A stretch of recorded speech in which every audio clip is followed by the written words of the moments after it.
August 9, 2016, the Honorable Minister for Education, Innovation, Gender Relations and Sustainable Development presided over an official check presentation ceremony for projects approved by the UNESCO Secretariat under UNESCO's Participation Program 2016-2017 biennium. Among the projects approved for implementation by agencies within this ministry was a project submitted by the Pitons Management Area, PMA Office of the Department of Sustainable Development. This project was submitted through the Office of the Secretary General of the National Commission for UNESCO and was entitled Building Local Capacity in the Use of Science, Technology and Innovation, STI, Demarcation and Sustainable Management of Protected Areas, Protected Area Assets, Improvement and Development of Protected Area Monitoring and Public Education and Awareness Tools. The overall approved cost of implementation was 26,000 United States dollars, of which 18,000 US dollars was approved by the UNESCO Secretariat, and the balance, the 8,000 US, coming from the government of St. Lucia through the Department of Sustainable Development Protected Area Management Program. The PMA is St. Lucia's premier protected area and a UNESCO World Heritage Site, having been inscribed at the UNESCO World Heritage since June 2004. Importantly, we are gathered here today at Stonefield Resort, one of the locations within the PMA that affords spectacular, and I heard our IMC call it breathtaking views of the landscape that has made St. Lucia's tourism product one of the most sought after in the Caribbean. And we can tell just by looking across here. Today marks the formal closing of a project that has contributed significantly to the achievement of the department's goal for protected areas management while pursuing UNESCO's goal for youth engagement, capacity building in the use of STI, and culture and heritage conservation and transmission. Through its Protected Areas program, the department seeks to safeguard places that contribute significantly to the global biodiversity and ensure compliance with St. Lucia's obligation under the 1972 UNESCO World Heritage Convention. An important requirement under the convention is the maintenance of the outstanding universal value, OUV, of the PMA. Conservation and sustainable management of the PMA's natural assets and resources contribute significantly to maintenance of PMA's OUV. The project provided the science, technology, and innovation framework and the environment of participation of and partnership between youth, community agencies, and organizations that ensured project objectives were achieved. Through its implementation, the project combined knowledge of the PMA assets and youthful endeavor with the best technology options available within an STI framework to achieve its outcomes. Partnership through youth and community participation and increased public awareness will undoubtedly ensure that people will place a greater premium on our protected area, including our most renowned, the PMA. The PMA office is currently preparing to launch the project outputs, namely a PMA webpage and an online catalog of PMA assets that would include an online journal and electronic map of georeferences of the existing natural, historical, and cultural assets of the PMA. The Department of Sustainable Development is extremely pleased to be associated with this project, and we take this opportunity to extend our gratitude to UNESCO Secretariat and the Government of St. Lucia for approving the funds required for implementation. I take this opportunity as well to thank you here today for participating in this closing ceremony. Thank you so much. It is with immense pleasure that I rise to present the PMA UNESCO Participation Project 2016-2017 biennium. As project manager, I was involved from the design and grant preparation phases through to the implementation phases. And project implementation brought new insights into the challenges and successes of PMA management. While the project I present is a work in progress, I can proudly announce that the process of building local capacity in the use of science, technology, and innovation, which we call for short STI, and of demarcation and sustainable management of the PMA's assets are well on the way. So too are the improvements in monitoring and livelihoods tools, as some of the tour guides or prospective tour guides who are present here today will attest to. Ms. Deborah Shalry has previously outlined some of the project details, but I will also provide a brief synopsis of the process. In early 2016, following a call for proposals that we refer to as a CFP from the UNESCO Secretariat, which was relayed by the National Commission for UNESCO, which those of you who are students should be familiar with, the Associated Schools Project, and the Department of Sustainable Development, I was encouraged to consider designing a project that responded to the needs of the PMA while also responding to the framework for participation presented by UNESCO. I had had intimate knowledge of the UNESCO participation process from a previous work assignment, so the fundamental tenets of youth engagement came easy. Other components of the rationale for the eventual proposal presented to UNESCO were: one, that the PMA is St. Lucia's premier protected area and a UNESCO World Heritage Site since June 2004. And in brief, UNESCO World Heritage Site meaning it belongs to the world. It's global ownership, global recognition. Intense research and documentation prior to the inscription of the site as a World Heritage Site produced detailed records of natural, historical, and cultural assets in the area. But that information was not easily accessible to the public. The UNESCO World Heritage Convention supported public education and awareness as a tool for conservation and sustainable management. And conservation and sustainable management can be achieved in an environment of enhanced public education and awareness. So too are science, technology, and innovation systems. And with that, I refer to systems such as ArcGIS. So those of you students and participants will remember that you were out in the field using ArcGIS and GPS. And these were tools that could provide the framework for achieving the enhanced public education and awareness that would create value-added products and resources. The brief required that the project be designed to respond to some of UNESCO's strategic priorities for 2014 for the period 2014 to 2021. And these were namely strengthening science, technology, and innovation systems, youth engagement, which is a priority, and that was reflected by the involvement of secondary school students and PMA UNESCO volunteers in key training components, and protecting, promoting, and transmitting heritage and environmental conservation, as the participants were empowered to understand societal challenges. And our tour guides, when they ply their trade, will be involved in transmitting heritage, transmitting conservation, and transmitting knowledge. In preparing the project brief, I also consulted with colleagues from various agencies.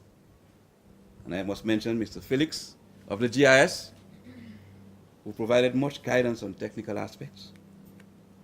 I also conducted research on similar projects and found similarities in distant lands such as Finland.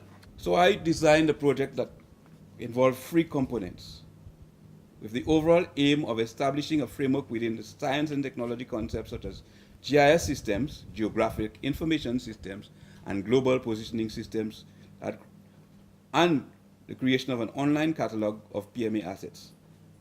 And that these resources could be used to create greater awareness and build capacity for livelihoods enhancement. So component 1. Component 1 involved knowledge transfer and capacity building, and the participants were involved in presentations on natural, historical, and cultural assets within the PMA.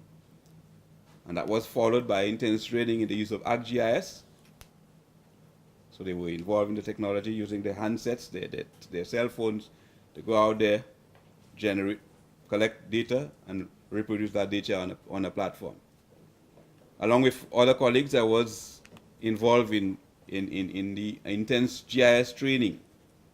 Component 2 addressed the gap of finding a platform and a medium through which these outputs could be disseminated. So we constructed a PMA website. Component 3 addressed livelihoods enhancement, and we organized a tour guide training workshop with the assistance of the Department of Tourism. The project proposal was finalized in February 2016. And early signs of success came through news of shortlisting and a request for additional details and supporting documents. Formal approval was announced in June 2016. Implementation commenced in December 2016 with a meeting of the PMA UNESCO World Heritage volunteers and students and teachers from secondary schools such as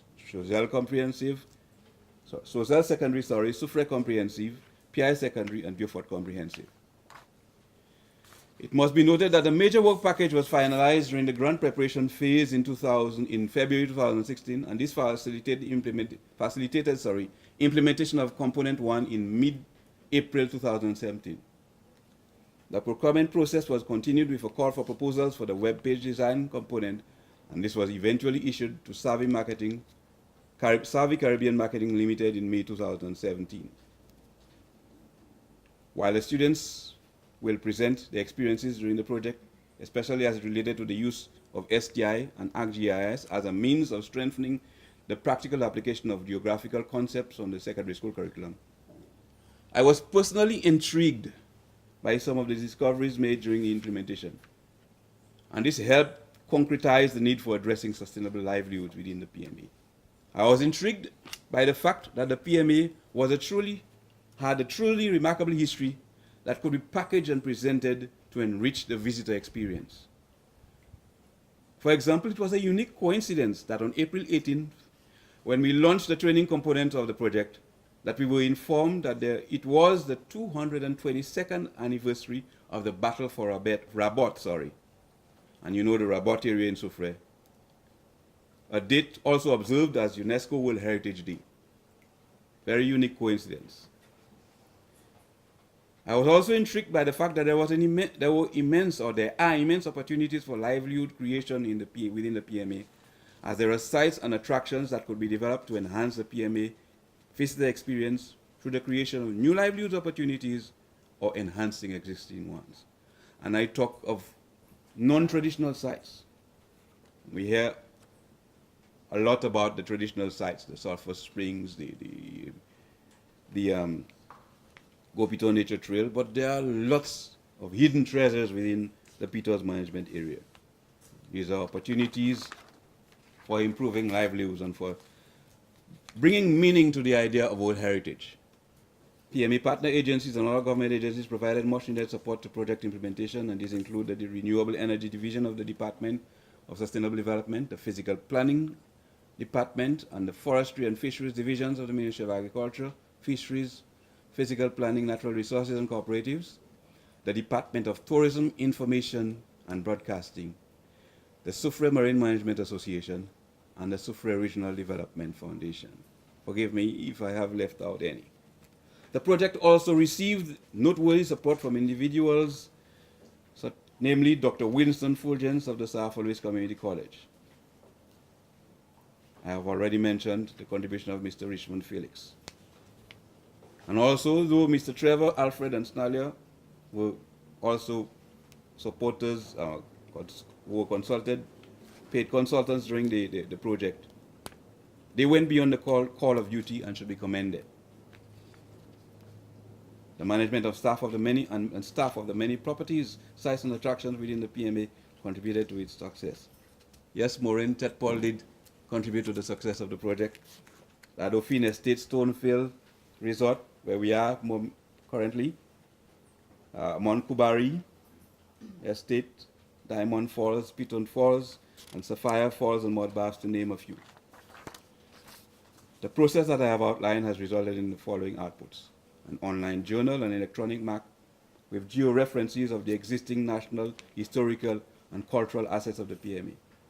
A PMA webpage, and in a few minutes, the participants will be called upon to present you their experiences.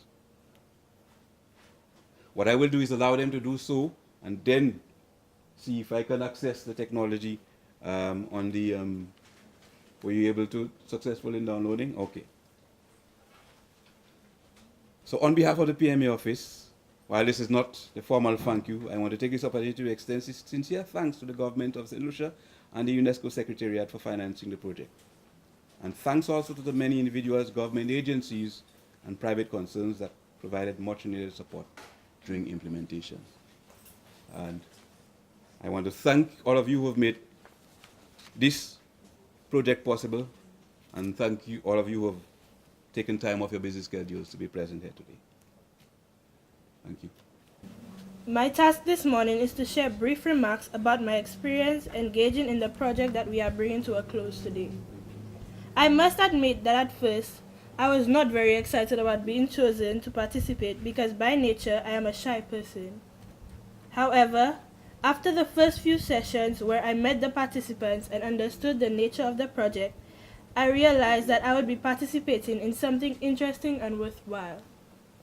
What made the project very meaningful for me was that even before we visited any points of interest, we were educated about the history and archaeology, the flora and fauna, the marine area of the Pitons management area by well-trained and informed professionals from the Sir Arthur Lewis Community College, the Ministry of Agriculture, the Soufrière Marine Management Association, just to name a few. Following these presentations, we learned about how Geographical Information Systems, GIS, can be used to capture and store information to later produce maps. Thanks to Trevor, we were trained to use the application Survey 123 for ArcGIS to take pictures of and record information about sites like Tedpole, the Sulphur Springs, viewpoints, churches, and other notable areas in the Soufrière town. I had lots of fun visiting all the various geographical and historical sites within the PMA, but one activity which stood out for me was the visit to the base of Gopito and Opoye Park. The history of this area is intriguing, the community is peaceful, the residents are proud of their community, and they understand the value of the treasure that is right in their back or front yard. Apart from learning about the PMA, being trained to use a GIS app and becoming aware of the many job opportunities that are available in the area of GIS, another very rewarding aspect of the experience was interacting with students from other secondary schools in the South. We rarely get opportunities to learn and work together, but this project brought us together in a way that many school activities don't. We worked as one to achieve one goal. Special thanks to Mr. Augustine Dominic and Mrs. Glenda Jules Isidore of the PMA office for putting this initiative together and involving students like me. I can say that all participants, teachers and students alike have benefited immensely from your hard work. A big thank you to my school, Beaufort Comprehensive Secondary School, for choosing me to be a part of this project. Thank you. As a student of the Pierre Secondary School who took part in the PMA UNESCO project, I found that the project was very educational and fun. This project allowed me to interact with other students along the west coast of St. Lucia and also to learn about my country, history, fauna and flora, and also about the coastal areas of Soufrière. I learned how to use the Survey 123 app that we use to identify locations of various sites and find the value of those sites. I had lots of fun using the app and locating information to add to it. Going to the different sites, some of which I have not been to before, and learning about their history was an eye-opener. The site visits and adventures were amazing. I was also added to a refreshment provided with mouth-watering. It was a really great experience, and I would like to thank the PMA and UNESCO for the opportunity to have been part of such an educational and life-changing program. Mr. Dominic Augustine, Without this project, I would probably have never learned so much about the Piton management area and have considered in my free time to explore further summer locations and do my own research to find out about their historical values and their significance. I feel honored to be one of the students chosen to represent the Soufrière Comprehensive Secondary School. Let me first start off by saying thank you to the PMA office for organizing such a splendid and informative workshop. It was indeed a success. Being exposed to so many new things, for example, using the app Survey 123 to point different areas in Soufrière, and not forgetting my favorite part of the workshop was gaining knowledge from the presentation by the archaeologist. I was well informed of the many things that our ancestors did, which define our existence and functioning today. Being part of such a project made me more knowledgeable on our history and archaeology sites. Thank you again for organizing such a wonderful workshop and keep up the good work. When I arrived at the place, I saw the volunteers and there were other students there. And then everybody was sitting in comfortable chairs at computer desks in the bright colors in an AC filled room. And I was like, who could ask for more? So, to be honest, for those students who thought that they were missing out on school, this was like a totally entire school in its nutshell.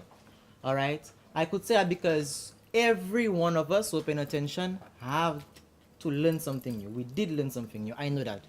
Nobody told me, but I know that. All right? Because like, where else can you get free geographical lessons, history lessons for free?